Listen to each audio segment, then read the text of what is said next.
ওম জননীং শারদাং দেবীং রামকৃষ্ণং জগদ্গুরুং পাদপদ্মে তয় শ্রিত্বা প্রণমামি মুহুর্মুহুঃ।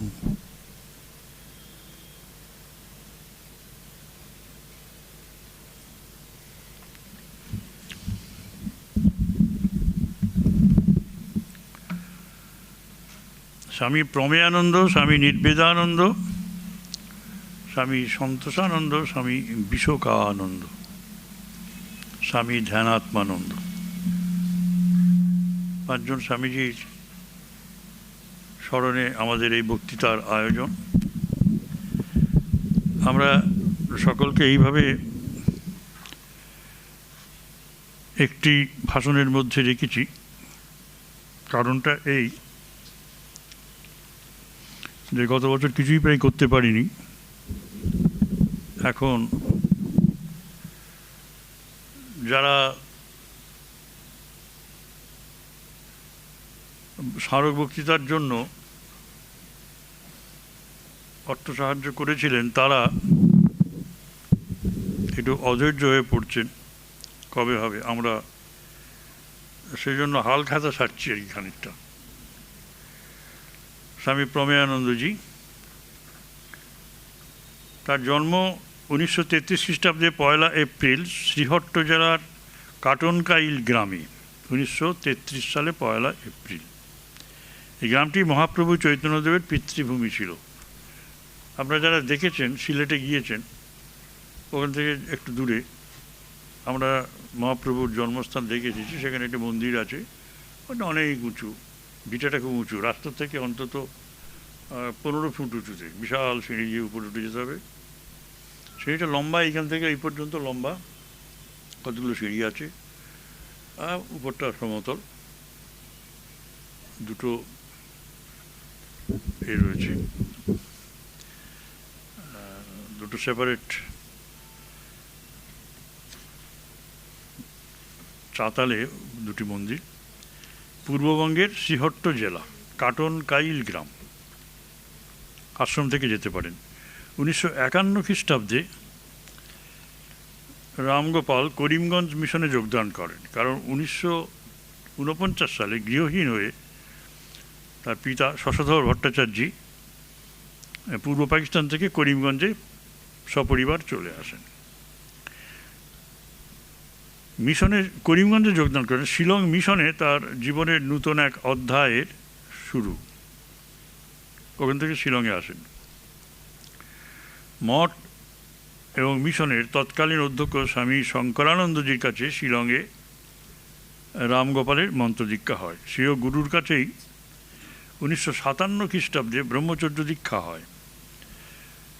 ব্রহ্মচারী প্রেমেশ চৈতন্য ব্রহ্মচারী হিসাবে সব রকম কাজের সঙ্গে যুক্ত হওয়ার সুযোগ পান শিলং মিশনে থাকার সময়।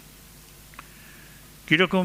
সব রকম কাজ, নিত্য পুজো করতে হতো, চাঁদা সংগ্রহ করতে হতো, রান্নাবান্না করতে হতো, ছাত্রাবাস দেখাশোনা করতে হতো। 1961-তে শঙ্করানন্দজি মহারাজের কাছ থেকে সন্ন্যাস দীক্ষা লাভ হয়। মানে তার কাছেই মন্ত্র দীক্ষা, তার কাছেই ব্রহ্মচর্য দীক্ষা, তার কাছেই সন্ন্যাস দীক্ষা। 1966-তে দশম অধ্যক্ষ স্বামী বীরেশ্বরানন্দজি প্রভু মহারাজ তার একান্ত সচিব হয়ে এলেন। প্রমেয়ানন্দজি, তার উপরে প্রভু মহারাজের ছিল অগাধ আস্থা। 19 বছরের বেশি তিনি স্বামী বীরেশ্বরানন্দজির কাজে ছিলেন এবং কখনোই তাকে অনুপস্থিত থাকতে বা ছুটি নিতে দেখা যায়নি। 85-তে 13 মার্চ সংঘাধ্যক্ষ স্বামী বীরেশ্বরানন্দজি মহাপ্রাণের পর তিনি বেলুড় থেকে উদ্বোধন পত্রিকার সম্পাদক হয়ে চলে আসেন। তখন নাম ছিল সংযুক্ত সম্পাদক, জয়েন্ট এডিটর। আর প্রকৃত এডিটর তিনি। নভেম্বর 85 থেকে 87 পর্যন্ত এখানে ছিলেন। 87 এপ্রিলে তিনি ট্রাস্টি হন। এবছরই বেলুড় মঠে এসে তিনি ম্যানেজারের পদ গ্রহণ করেন এবং 97 সালে ট্রেজারার হন। তিনি বিভিন্ন সময়ে Russia, America, Canada, Mauritius, Brazil, Argentina এবং উরুগুয়ে দেশ সফর করেছেন। 1909 খ্রিস্টাব্দে 27শে ফেব্রুয়ারি শ্রীরামকৃষ্ণের পূর্ণ আবির্ভাব তিথিতে তিনি মঠ মিশনের ভাইস প্রেসিডেন্ট হন। দীক্ষা শুরু হয়, কিন্তু আমাদের দুর্ভাগ্য মাত্র 2 বছর 2011 খ্রিস্টাব্দে অক্টোবর 20 সকাল 8:25 তিনি মহাসমাধি লাভ করেন। তার এই স্মারক বক্তৃতা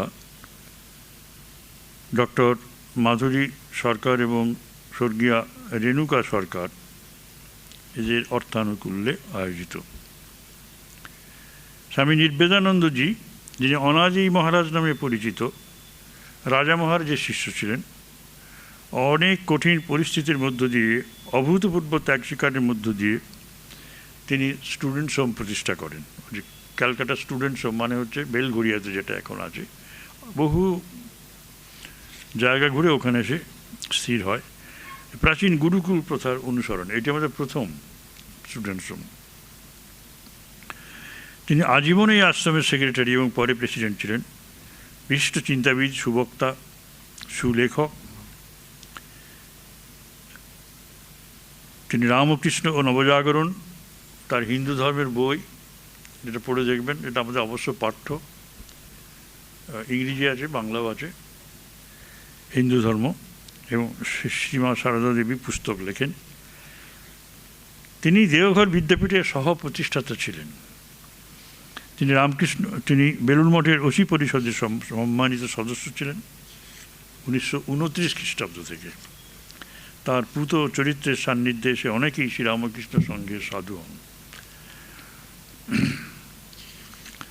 তিনি সত্যেন বসু মশাইয়ের, মেঘনাথ সাহা এদের সহপাঠী ছিলেন, বিজ্ঞানের ছাত্র ছিলেন, ওরা ওখানে যেতেন। তার সহপাঠীদের মধ্যে ছিলেন মেঘনাথ সাহা, সত্যেন বসু। 65 বছর বয়সে তিনি 1958 খ্রিস্টাব্দে রামকৃষ্ণ লোকে গমন করেন। স্বামী সন্তোষানন্দজি মায়ের মন্ত্রশিষ্য ছিলেন এবং পূজ্যপাদ স্বামী শারদানন্দ মহারাজের কাছে সন্ন্যাস পান 1923 খ্রিস্টাব্দে। তিনি অশেষ মহারাজ নামে খ্যাত ছিলেন।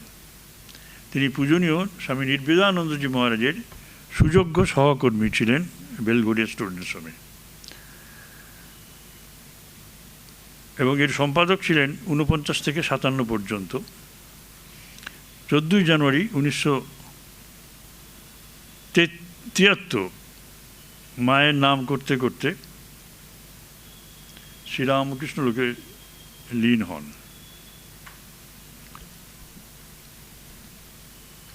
বিরল ত্যাগ তিতিক্ষার অধিকারী এই সন্ন্যাসী তার দৃষ্টান্তমূলক সাধু জীবনের জন্য বহু সাধু এবং গৃহভক্তের দ্বারা পূজিত হয়েছেন। এই সন্তোষানন্দজি, এরই ভাই, ছোট ভাই স্বামী ধ্যানাত্মানন্দজি, যাকে নিপেন মহারাজ বলে জানি, এবং যারা প্রাচীন এখানে আছেন বেলুড় মঠে, উনি কিন্তু দীর্ঘদিন তন্ত্রধারকের ভূমিকায় ছিলেন। নিপেন মহারাজ, ধ্যানাত্মানন্দজি, তিনি বিরজানন্দজি, তিনি মহাপুরুষ মহারাজের মন্ত্রশিষ্য ছিলেন এবং পূজনীয় বিরজানন্দজি মহারাজের কাছে সন্ন্যাস লাভ করেন। 33 খ্রিস্টাব্দে সঙ্ঘে যোগদান করেন। শুরু থেকে শেষ পর্যন্ত বেলঘড়িয়া স্টুডেন্টস হোমের সঙ্গে যুক্ত ছিলেন। নির্বেদানন্দজি যাওয়ার পর সন্তোষানন্দজি, তারপরেই এসেছিলেন বিশোকানন্দজি। তিনি ছিলেন না, সেক্রেটারি ছিলেন না। তারপরে ধ্যানাত্মানন্দজি এসেছিলেন। তার বেলঘড়িয়া সাধু জীবনের প্রথম দিকে তিনি বেলুড় বিদ্যা মন্দিরে ইতিহাসের অধ্যাপক ছিলেন। খুব কোয়ালিফাইড মানুষ ছিলেন তিনি ওর দাদাও ছিলেন সন্তোষানন্দজি। বার্মা, নারায়ণগঞ্জ, মেদিনীপুর প্রভৃতি জায়গায় তিনি মঠের রিলিফের কাজে যান, যোগদান করেন। আনুষ্ঠানিক পূজার ব্যাপারে, বিশেষ করে দুর্গা পূজা, কালী পূজা, জগদ্ধাত্রী পূজা এসব ব্যাপারে তার অসাধারণ জ্ঞান এবং দক্ষতা সর্বজন বিদিত। সবার মধ্যে বিশেষত ছাত্রদের প্রতি তার ব্যবহারে এবং আধ্যাত্মিকতায় বহু ছাত্রের জীবন ঠাকুর শ্রীরামকৃষ্ণের স্বামীজির ভাবে প্রভাবিত পরিবর্তিত হয়েছে। এই প্রেমিক সন্ন্যাসী 1986 খ্রিস্টাব্দে 26শে মার্চ তার অসংখ্য অনুরাগী ভক্তদের কাঁদিয়ে অমৃতলোকে যাত্রা করেন। তিনি বেলঘরিয়া স্টুডেন্টস হোমের সেবক ছিলেন। স্বামী বিশোকানন্দজি যিনি প্রীতি মহারাজ নামে পরিচিত ছিলেন, আমি তিনজনকেই দেখেছি, সন্তত ওনাকে দেখিনি, নির্বেদানন্দকে দেখিনি। সন্তোষানন্দজি, বিশোকানন্দজি, ধ্যানাত্মানন্দজি, এখানে যারা আছেন তারা ওর ছাত্র ছিলেন ওদের সময়তে, সব আছেন অনেকজন। ইনি প্রীতি মহারাজ ব্রহ্মানন্দজির মন্ত্রশিষ্য। 1905 খ্রিস্টাব্দে পূজনীয় মহাপুরুষ মহারাজের কাছে সন্ন্যাস পান এবং নির্বেদানন্দজি সুদক্ষ সহকর্মী। উনি ট্রেজারার ছিলেন স্টুডেন্টস হোমের, অত্যন্ত মিষ্টি স্বভাবের অধিকারী। তার রসিকতা ও কৌতুকপ্রিয়তার জন্য তিনি প্রসিদ্ধ ছিলেন। সেসব ঘটনা এখানে বলার সময় নেই। 1972 সালে 19শে অক্টোবর তিনি সেবা প্রতিষ্ঠানে তার শেষ নিঃশ্বাস ত্যাগ করেন।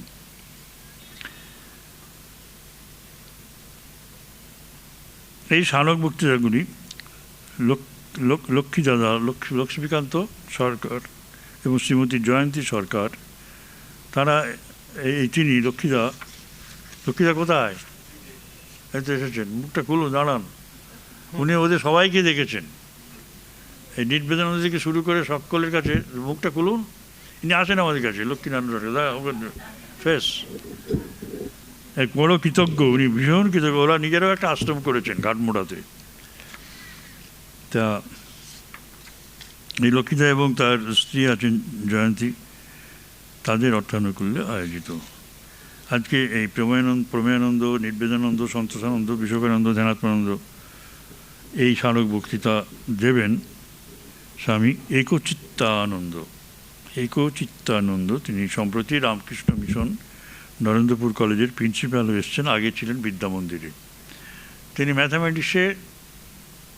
ম্যাথামেটিক্সের ছাত্র ছিলেন আমাদের নরেন্দ্রপুর কলেজে। তারপর ওখান থেকে ভালো ফার্স্ট ক্লাস নম্বর পেয়ে, খুব ভালো নম্বর পেয়ে উনি এমএসসি করেন এবং হায়দ্রাবাদে যান পিএইচডি করতে। খুব ভালো মানুষ এবং হাসি খুশি মানুষ।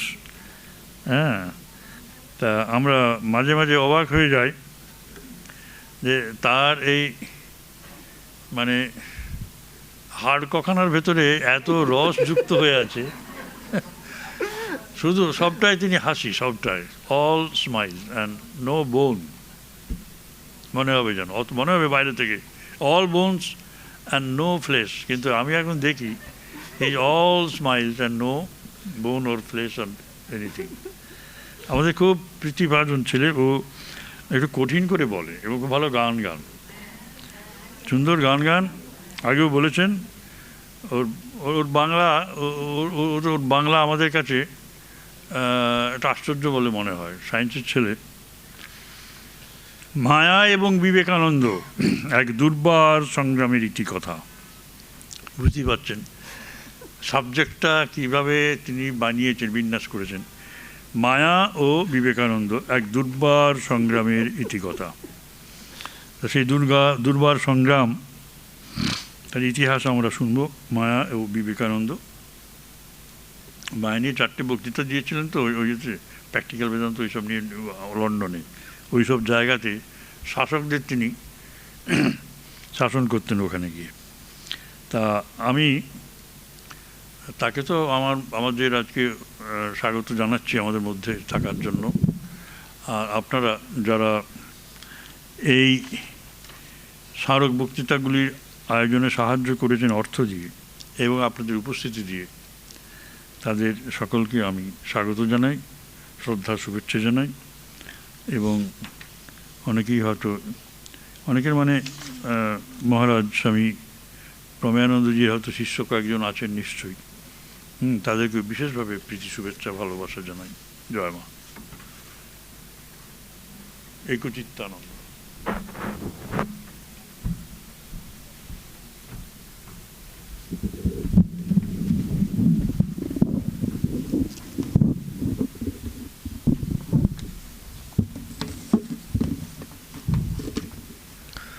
ॐ जननीं शारदां देवीं रामकृष्णं जगद्गुरुं पादपद्मे तयोः श्रित्वा प्रणमामि मुहुर्मुहुः। नमः श्रीयतिराजाय विवेकानन्दसूरये सच्चित्सुखस्वरूपाय स्वामिने तापहारिणे।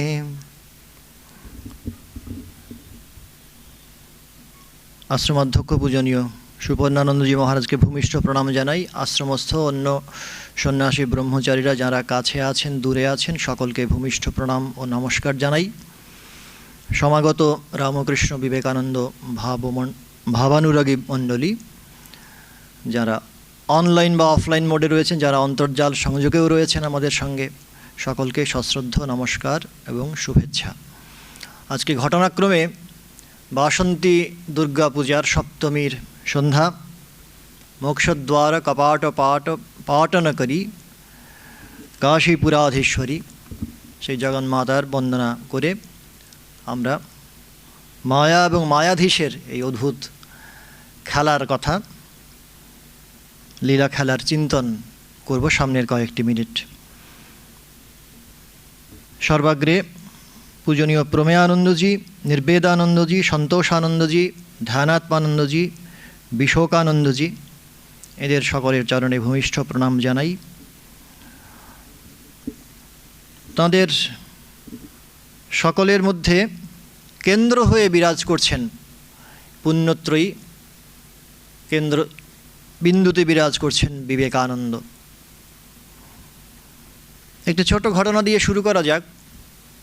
সকলেরই জানা রয়েছে স্নেহের দুলাল কৃষ্ণের সঙ্গে খেলায় মেতেছেন মা যশোদা।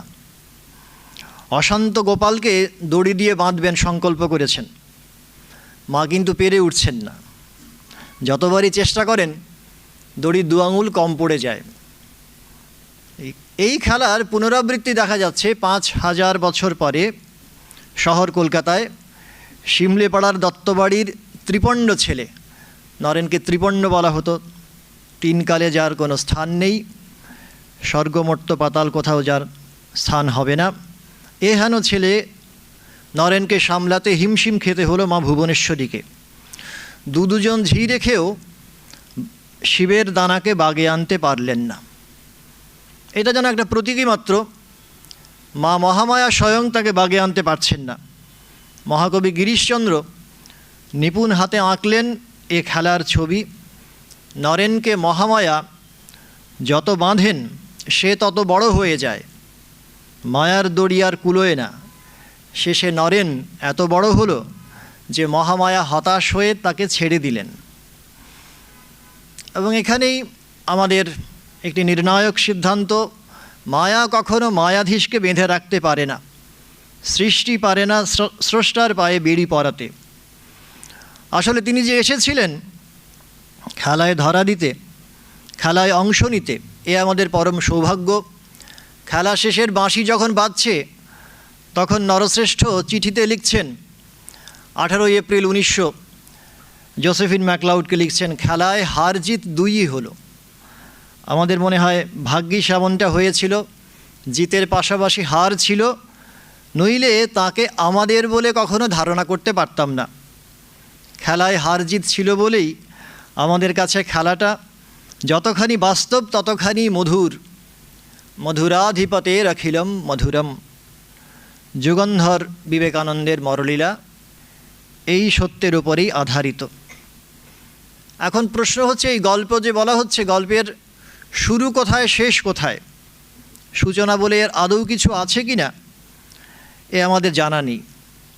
কিন্তু জানা আছে সপ্তর্ষিমণ্ডল থেকে অখণ্ডের ঘরের ঋষিকে ধুলার ধরণীতে ডেকে আনলেন যে দিব্য শিশু, তিনি একটি অদ্ভুত প্রার্থনা করলেন মায়ের কাছে। পরাণ বন্ধুর প্রথম দর্শনের পর আনন্দে উদ্বেলিত তিনি, কিন্তু জগন্মাতার কাছে প্রার্থনা করছেন, মা ওকে মায়ায় বদ্ধ করো। একজন গুরু শিষ্যের দর্শনে হেন প্রার্থনা করতে পারেন, জগতে এর কোনো তুলনা আমরা খুঁজে পাই না। এখানে প্রশ্ন জাগে স্বভাবতই, মা কি সন্তানের প্রার্থনা শুনেছিলেন?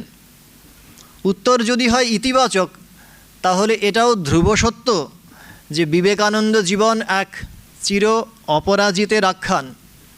পরম গৌরবে সে ঘোষণা করে, ঘুড়ি লক্ষ্যের দুটো একটা কাটে, হেসে দাও মা হাত চাপড়ি।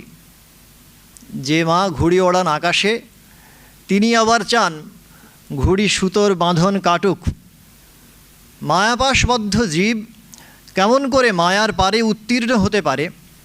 যোগাচার্যের জীবন যে তার দিশা ধরিয়ে দেবে। ঠাকুর চেয়েছিলেন নরেন মায়ের কাজ করুন, সেই সঙ্গে মায়ার দেশে থেকেই দেখান মায়ার ওপারের ঠিকানা। এখন স্বাভাবিকভাবে আরেকটি প্রশ্ন এখানে, মায়া শব্দ ঠিক কীভাবে, কি ব্যঞ্জনায় প্রয়োগ করেছেন স্বামীজি? বিবেকানন্দ সাহিত্যের সুবিস্তৃত পরিসরে মায়া শব্দের প্রয়োগের ক্ষেত্র বিপুল।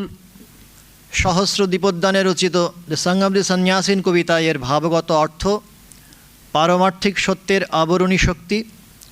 লন্ডনে যে মায়া বক্তৃতামালা জ্ঞানযোগে বিধৃত রয়েছে, সেখানে তার দুটি অর্থ উঠে আসছে। প্রথমটি হচ্ছে দেশকাল নিমিত্ত, দুই হচ্ছে ঘটনার বর্ণনা। এখানে স্বামীজি স্মরণ করেছেন যে বৈদিক সাহিত্যে মায়া শব্দের যে বিপুল প্রয়োগ রয়েছে, সেখানে তার ব্যঞ্জনা বিবিধ। প্রথমত অলৌকিক শক্তি, আবরণী শক্তি এবং ঐন্দ্রজালিক শক্তি, এই বিভিন্ন অর্থের প্রয়োগ স্বামীজি উল্লেখ করেছেন। ইন্দ্র মায়াভিঃ পুরুরূপ ইয়তে, এখানে বোঝানো হচ্ছে ঐন্দ্রজালিক শক্তির প্রভাবে ইন্দ্র নানাবিধ রূপ পরিগ্রহ করছেন। আবার উল্লেখ করছেন নিহারেণ প্রাবৃতা জল্প্যা চাসুত্রিপ উক্থশশ্চরন্তি। আমরা জল্পক, ইন্দ্রিয় সুখে পরিতৃপ্ত, বাসনার জালে বদ্ধ হয়ে আছি, এই জন্যে সত্যকে দর্শন করতে পাচ্ছি না, নিহারাবৃত বলে দেখতে পাচ্ছি। এগুলো ঋগ্বেদের দশম মণ্ডল থেকে উদ্ধার করে স্বামীজি আমাদের সামনে উপস্থাপন করেছেন। কিন্তু পরিশেষে তার যে নিজস্ব দৃষ্টি, তার আলোকে উপস্থাপন করেছেন তার মূলগত দুটি অর্থ, দেশকাল নিমিত্ত, ঘটনার বর্ণনা। এখন দেশকাল পাত্রের আবরণ উঠে গেলে সত্য স্বয়ং হয় প্রকটিত। শিষ্য মন্মথনাথ গঙ্গোপাধ্যায় স্বামীজিকে ধরে বসলেন, মায়া জিনিসটা কি আমায় বুঝিয়ে দিন। স্বামীজি তাকে নিরস্ত করার চেষ্টা করছেন বহুভাবে। সন্তান তবু নাছোড় বান্দা, ওজস্বী ভাষায় মায়াতত্ত্ব ব্যাখ্যানে নিরত হলেন যোগাচার্য।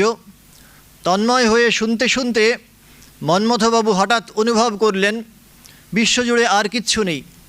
ইন্দ্রিয়লভ্য জগৎ একেবারে তাঁর দৃষ্টির অগোচর হয়ে গেছে। জগৎ জুড়ে অনুভবলভ্য শুধুমাত্র একটি স্পন্দন, তারপর সেও অস্তিত্ববিহীন, শূন্যে শূন্য মিলাইল। তখন পড়ে থাকে শুধু অবাং মনসো গোচরম, বোঝে প্রাণ বোঝে যার।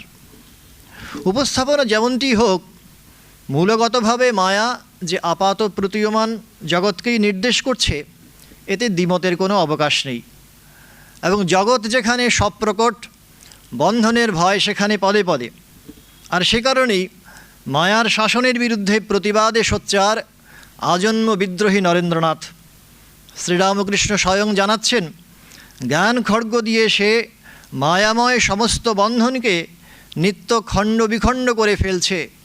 মহামায়া সেজন্য তাকে কোনোভাবে নিজের বশে আনতে পারছেন না। শিষ্য মন্মথনাথ গঙ্গোপাধ্যায় তাঁর কণ্ঠে শুনেছেন ভীষণ রণহুঙ্কার, আমি মায়ার সঙ্গে খেলা করছি। মন্মথনাথ বলছেন যে আপনিও তাহলে মায়ার মধ্যেই তো রয়েছেন। স্বামীজি বলছেন, হ্যাঁ, মায়ার সঙ্গে আমি খেলা করছি, যে মুহূর্তে ইচ্ছা হবে এই খেলা ছেড়ে দেব। গুরু ভাইরা পত্রমুখে শুনেছেন রুদ্রের ডমরু নিনাদ, কুর্মস্তারক চর্বণম ত্রিভুবনমুৎপাট ইয়ামো বলাৎ। এ হেন স্বামীজির রণহুঙ্কার তার অনুগামীরা শুনেছেন বারবার, কিন্তু বিপরীত পক্ষে মায়ার দিক দিয়ে যুদ্ধে কিন্তু উদ্যোগ আয়োজনে কিছুমাত্র ঘাটতি ছিল না। বিদ্যা, বুদ্ধি, রাজপদ সবই ছিল বীরের। বাবার ছিল পৈতৃক সম্পত্তির অধিকার সম্পূর্ণ তিনি লাভ করেছিলেন। ধন জন প্রতিপত্তি সবই ছিল। জায়মান শৈশবে উত্তরসূরিকে বাবা প্রশ্ন করেছিলেন, বিলে তুই বড় হয়ে কি হবি বল দেখি, এবং নির্বিকার উত্তর এসেছিল সহিস বা কোচোয়ান। বিত্তমান বংশমর্যাদা দৃষ্টিকে আচ্ছন্ন করতে পারেনি। সেদিন না হয় জীবনের উষালগ্ন বুঝে বা না বুঝে উত্তর দিয়েছেন, এরকম ধারণা করতে পারি। মধ্যাহ্নের খরতাপে কি হলো চিন্তার গতি, এই একই প্রশ্ন এলো পরিব্রজনকালে। বৃন্দাবনে যাবার পথে এক ছিলিম তামাকে টান দেবার স্বাদ জাগলো পথশ্রান্ত স্বামীজির। ভাঙি মেথরের হাত থেকে ধূম গ্রহণ করবেন কিনা এ প্রশ্নে দোলায়মান চিত্ত, কিন্তু মুহূর্তকালের স্থায়িত্ব এই দোদুল্যমানতার। দৃঢ় নিশ্চয় মানস প্রশ্ন করল নিজেকে, আমি না সন্ন্যাসী হয়েছি আর জাতিবোধ পারিবারিক সম্বন্ধ ত্যাগ করেছি? ছুটে গিয়ে কেড়ে নিলেন তামাক ভরা ছিলিম। পাশ্চাত্যে তথাকথিত বহুমানিত বিবেকানন্দ বহু হোটেলে স্থান পাননি আমরা জানি। হোটেল কর্তার সন্দেহ হয়েছে তিনি জাতিগতভাবে নিগ্র। স্বামীজি প্রতিবাদ করেননি। পরে যখন কেউ অনুযোগ করেছেন প্রবেশাধিকার লাভের জন্য কেন তিনি আত্মপরিচয় দেননি, বজ্রকণ্ঠে উত্তর এসেছে, কি অন্যকে ছোট করে আমি বড় হব? আমি তো পৃথিবীতে সেজন্য আসিনি। কেন এসেছিলেন তা জানার বোঝার অবকাশ সঙ্গীরা সকলেই পেয়েছেন পাশ্চাত্য থেকে স্বদেশে প্রত্যাগমনের পরেও। ভারত পরিক্রমণের দ্বিতীয় অধ্যায়ে আলোয়ারে এসে থামলেন বিশ্ববিজয়ী বিবেকানন্দ। অজস্র অনুরাগী গুণগ্রাহীর আমন্ত্রণ পেলেন, সাড়া দিলেন কিন্তু একজনারই ডাকে। তিনি রাজাধিরাজ নন, পদাধিকারী নন, বরেণ্য সমাজপতি নন, সামান্য এক ভিখারিনী মাত্র। পরিব্রাজক অবস্থায় স্বামীজিকে যিনি নিজের হাতে ভিক্ষে তুলে দিয়েছিলেন, স্বামীজি সযত্নে লালন করেছেন সেই স্মৃতি। আনন্দমধুর অতীতের কথা স্মরণ করে পরম সন্তোষে মোটা রুটি খেতে খেতে স্বামীজি সঙ্গীদের বললেন, দেখছো হে বুড়িমার কী স্নেহ, আর চাপাটিগুলি কী সাত্ত্বিক। এই সেই বিবেকানন্দ যিনি উত্তরকালে তাঁর জীবন দেবতাকে আরাত্রিক ভজনে বন্দনা করে বলবেন, নিষ্কারণ ভকত শরণ ত্যাজি জাতি কুলমান। আসলে জাতি কুলমান সবই মায়ার নির্মাণ। অকাল পিতৃবিয়োগের পর প্রবল আর্থিক অনটনের মুহূর্তে মায়া সামনে এসে ধরা দিল নানা রূপে নানা বর্ণে। মা ভাইদের অন্ন কষ্টের জ্বালা সইতে না পেরে নরেন ঠাকুরকে ধরে বসলেন, কিছু একটা করে দিতে হবে। পাগলা বামুন পাঠালেন ভবতারিণীর মন্দিরে। নরেন সেখানেও রাজার ছেলে, রাজার কাছে তো লাউ কুমড়ো চাইতে নেই, টাকা কড়ি চাকরি বাকরি কিচ্ছুটি চাইতে পারলেন না। করে বসলেন একেবারে রাজা প্রার্থনা। রাজার কাছে রাজা প্রার্থনাই করতে হয়, জ্ঞান ভক্তি বিবেক বৈরাগ্য। মায়ার হাতের পুতুল তিনি হতে পারেন না। শুনে ঠাকুর সন্তানদের বললেন, দেখ দেখি কেমন অধিকারী পুরুষ, আর কিছুই চাইতে পারলে না। ভেতরে গলদ নেই, বাইরে গলদ কোত্থেকে আসবে? দুর্যোগের ঘনঘটায় মায়া এলো অবিদ্যার ঘনীভূত মূর্তি হয়ে। এলো দেহ বিক্রয়িনীর প্রণয় প্রস্তাব, দারিদ্র দুঃখমোচনের সহজ অনায়াস সমাধান সূত্র। নরেন্দ্র পত্রপাঠ ঘৃণাভরে ফিরিয়ে দিলেন সে ডাক। হতভাগিনীকে স্মরণ করিয়ে দিলেন, বাছা এই ছাইভস্য শরীরটার জন্য এতদিন কত কৃত করলে, মৃত্যু সামনে তখনকার সম্বল কিছু করেছ কি? হীন বুদ্ধি ছেড়ে ভগবানকে ডাকো। বলা নিষ্প্রয়োজন, মায়ার সঙ্গে সাধন সমরে সাধকের একমাত্র অস্ত্র তার পরিশুদ্ধ মন, যে মন খুব সহজে নিত্যানিত্য বিচার করতে জানে। ভোগভূমি পাশ্চাত্যে অবস্থানকালে স্বামীজির মানসিক এই বিশ্লেষণী ক্ষমতা নিত্যানিত্য বস্তু বিবেক এর পরিচয় সামনাসামনি পেয়েছিলেন তাঁর অনুগামীরা। কনস্ট্যান্স টাউন স্মরণ করেছেন 1894-এর এক বাসন্তী সন্ধ্যার কথা। কুমারী গিবন্সের আমন্ত্রণে সাড়া দিয়ে স্বামীজি গেছেন নিউ ইয়র্কের মেট্রোপলিটন অপেরাতে ফাউস্টের অভিনয় দেখতে। প্রেম নিবেদনের পালা চলছে, স্বামীজি দেখলেন। তারপর হেসে হেসে গিবন্সকে বলছেন, আচ্ছা বোন, ওই ভদ্রলোকটি গান গেয়ে ওই সুন্দরী মেয়েটির কাছে প্রেম নিবেদন করছেন, ইনি কি সত্যি তাকে ভালোবাসেন? তা নয়, কিন্তু লাল পোশাক পরা ও লেজ বিশিষ্ট ওই যে সুন্দর ভদ্রলোকটি রয়েছেন, তাকেই তিনি ভালোবাসেন। কি নাম যেন ওর? বলছেন শয়তান। সহস্র দীপোদ্যানে বৈরাগ্যের আগুন জ্বালানো এক সন্ধ্যায় স্বামীজির মুখে পবিত্রতা স্বরূপিণী সীতার জীবন কাহিনী শুনতে শুনতে হঠাৎ মিস ওয়ালডোর মনে প্রশ্ন জাগল যে পশ্চিমে যারা সমাজবন্দিতা, পুরুষের মনোমন্দির সুন্দরী, তারা স্বামীজির চোখে কেমনভাবে প্রতিভাত হবেন। মন মুখ এক করে সঙ্গে সঙ্গে প্রশ্নও করে ফেললেন। স্বামীজির পরিকর যারা ছিলেন তারা সম্পূর্ণভাবে অকপট ছিলেন, আমরা জানি। এদের মধ্যে কোনো ভনিতা কিছুমাত্র ছিল না। প্রশ্ন করে ফেলছেন।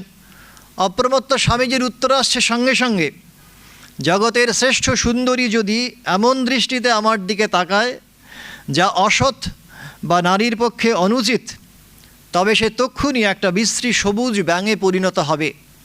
আর ব্যাঙ এমন একটা কিছু দেখার মতো জিনিস নয়।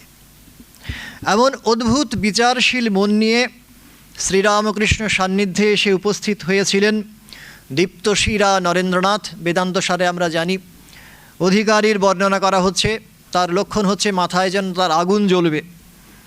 দীপ্তশিরা লীলা সহচরকে দেখতে পেয়ে আনন্দে উদ্বেলিত শ্রীরামকৃষ্ণ বুঝতে পেয়েছেন যে দেশে রজনী নাইমা, সেই দেশের এক লোক পেয়েছি। নরেন্দ্রের আত্মজ্ঞানের ঘরে তালা দিয়ে স্বয়ং অন্তর্হিত হলেন।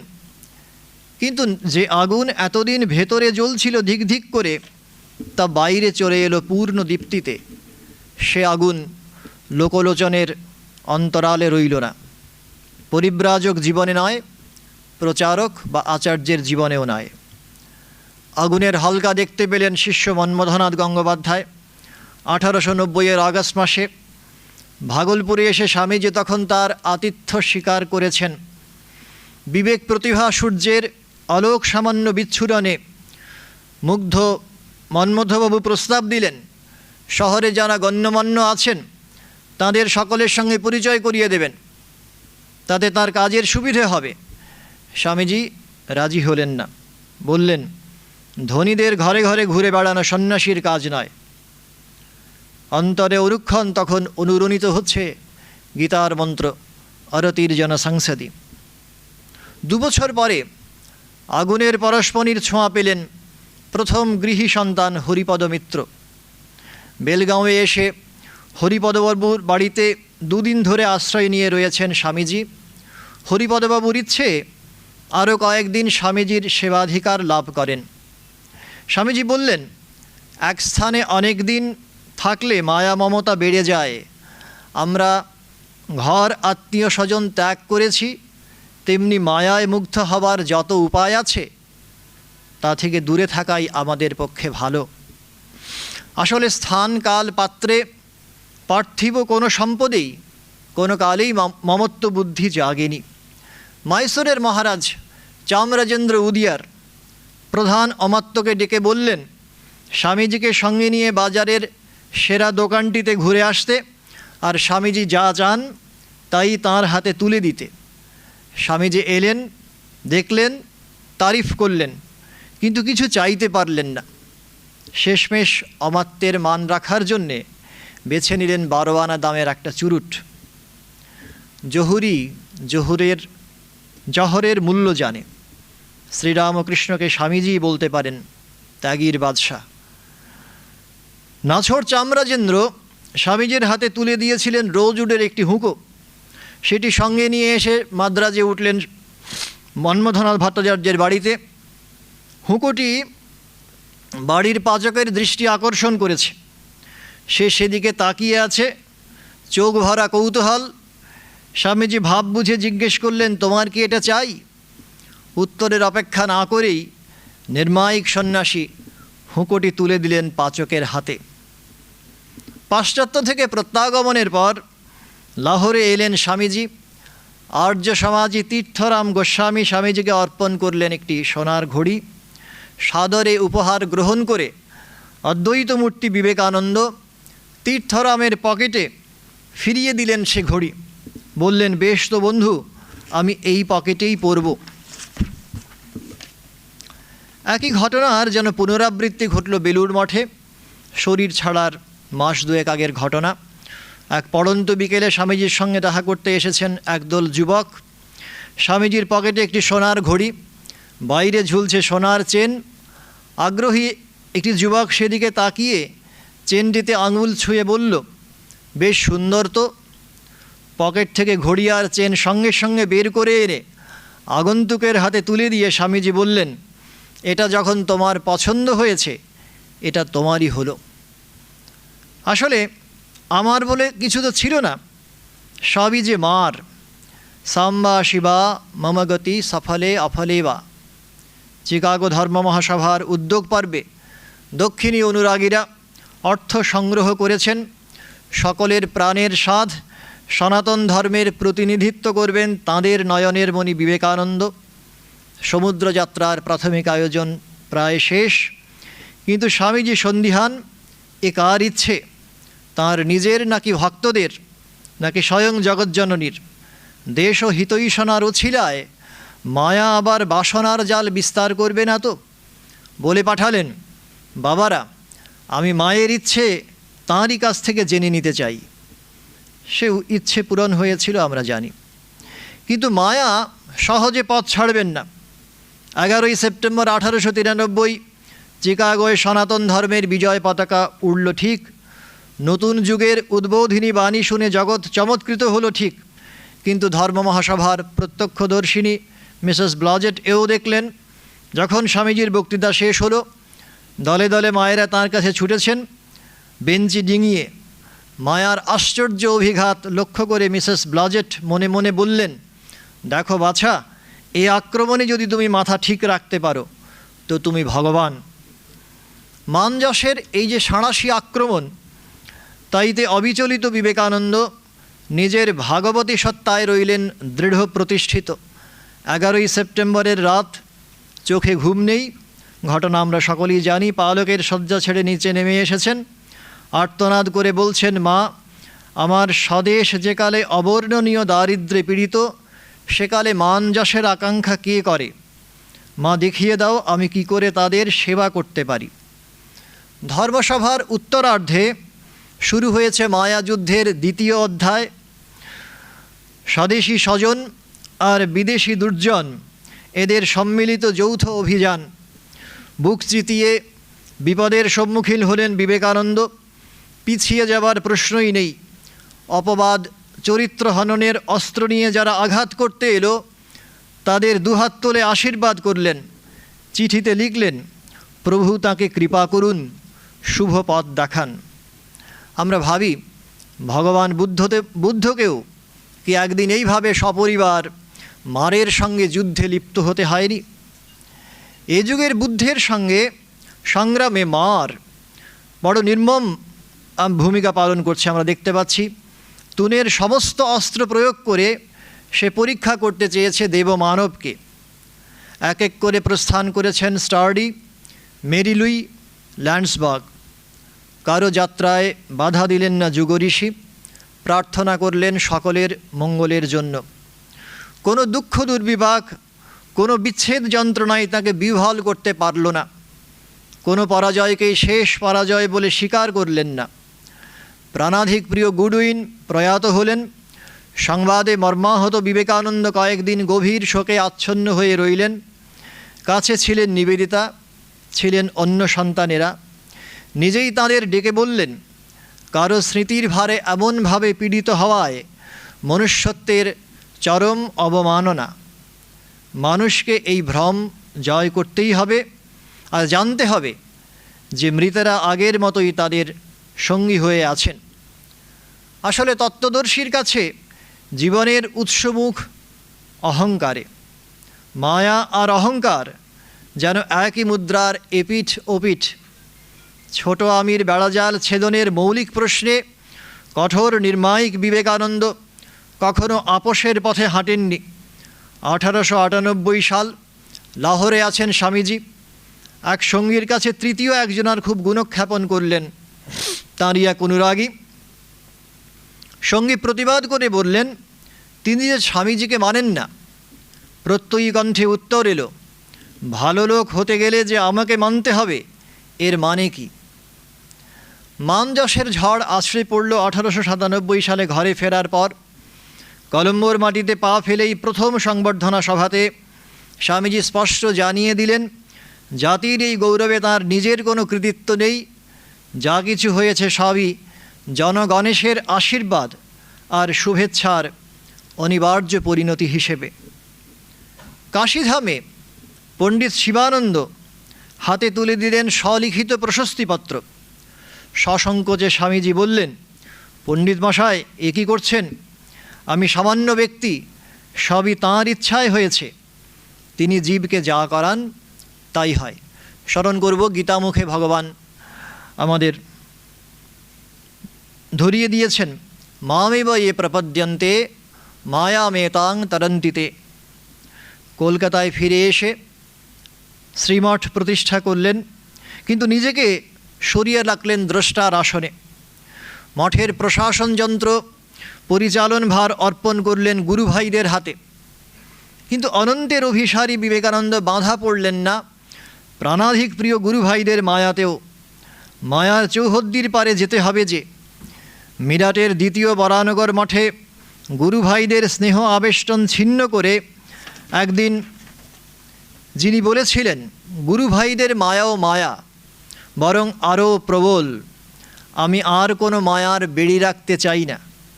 তিনি আবার জীবনের অপরাহ্নবেলায় মহাপ্রস্থানের মুখে গুরুভাইদের ছড়িয়ে দিলেন দিকবিদিক।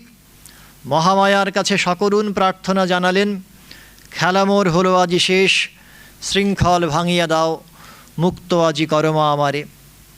শেষের দিনগুলিতে আক্ষরিক অর্থেই শিক্ষাদাতা গুরু আচার্য বিবেকানন্দ তিরোহিত।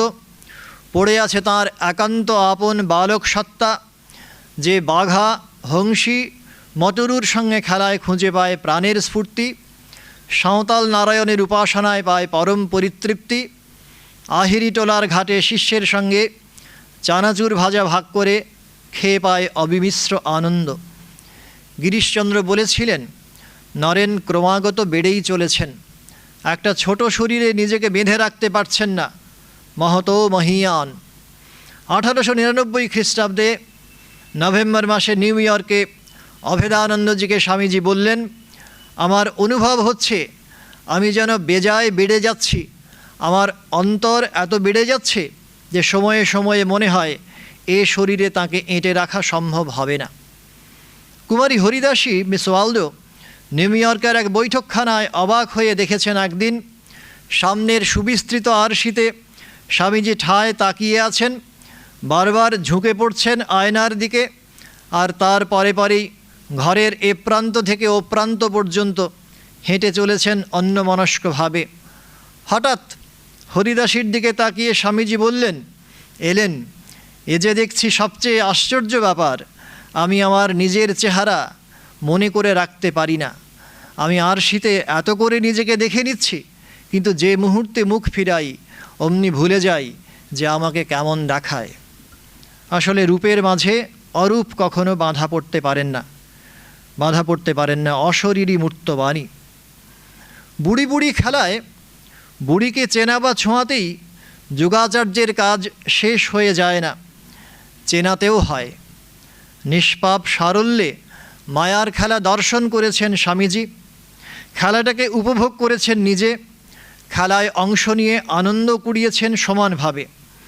মাঠে নেমে সঙ্গী খেলুড়েদের চোখে আঙুল তুলে দেখিয়ে বলেছেন, এ মধুর খেলা, জগৎটা যে সর্বার্থে মিথ্যে এমন নয়, এ যে সর্বতোভাবে সত্যি এমনও নয়, এর সত্যতা শুধুমাত্র ঘটনার বর্ণনামালা রূপে। 18 এপ্রিল জোসেফিন ম্যাকলাউডকে স্বামীজি লিখছেন বিখ্যাত সেই চিঠি, আমি যে জন্মেছিলুম তাতে আমি খুশি, এত যে দুঃখ ভুগেছি তাতেও খুশি, জীবনে কখনো কখনো বড় বড় ভুল যে করেছি তাতেও খুশি, আবার এখন যে নির্বাণের শান্তি সমুদ্রে ডুব দিতে যাচ্ছি তাতেও খুশি। নির্বাণের শান্তি সমুদ্রে ডুব দেওয়া তলিয়ে যাওয়ার জন্যে নয়, আমরা জানি এ বিধাতার অভিপ্রেত ছিল না। ডুব দেওয়া শুধু অন্তরের গহনতম দেশ থেকে রতনমাণিক্য তুলে আনা জগৎ পরিবারের জন্যে, যাতে উত্তরকাল সে সম্পদের অধিকার লাভ করতে পারে। দ্বিতীয়বার ইয়াঙ্কি ভূমিতে যাত্রার সুযোগে রিজলি ম্যানরে এসে স্বামীজি ভাবশিষ্যা মডস্টামকে শোনালেন অসাধারণ এক সাবধান বাণী। সেদিনের সান্ধ্য সমাবেশে গুরু শিষ্যা একসঙ্গে উপস্থিত। স্বামীজির আদরের খুকি বসেছেন তার ঠিক উল্টো দিকে। আমন্ত্রিত অতিথিদের প্রায় সকলেই শহরের অভিজাত সম্প্রদায়ের প্রতিনিধি। রং বেরঙের আলো ঝলমলে পোশাক পরে এসেছেন তারা। মড অবাক হয়ে সেদিকে তাকিয়ে আছেন, বারবার তাকিয়ে দেখছেন আর ভাবছেন এরা কি সত্যিই সুখে আছেন। সন্তানের মনের নির্ভুল পাঠ নিয়ে স্বামীজি বললেন, খুকি এই মায়ায় ভুলো না। শুধু ব্যক্তি মডস্টাম নন, মনে হয় অনাগতকালের সকলের উদ্দেশ্যেই এই বার্তা। শোক, মোহ, গর্ব, পরিতাপ যখনই আমাদের দৃষ্টিকে আচ্ছন্ন করে, মেঘমন্দ্রস্বরে বিবেকানন্দের কণ্ঠ যেন আমাদের ডাক দিয়ে যায়, ভুলো না, ভুলো না, এই মায়ায় ভুলো না। ওং শান্তি শান্তি শান্তি। হরি ওং তৎসৎ। শ্রীরামকৃষ্ণার্পণমস্তু।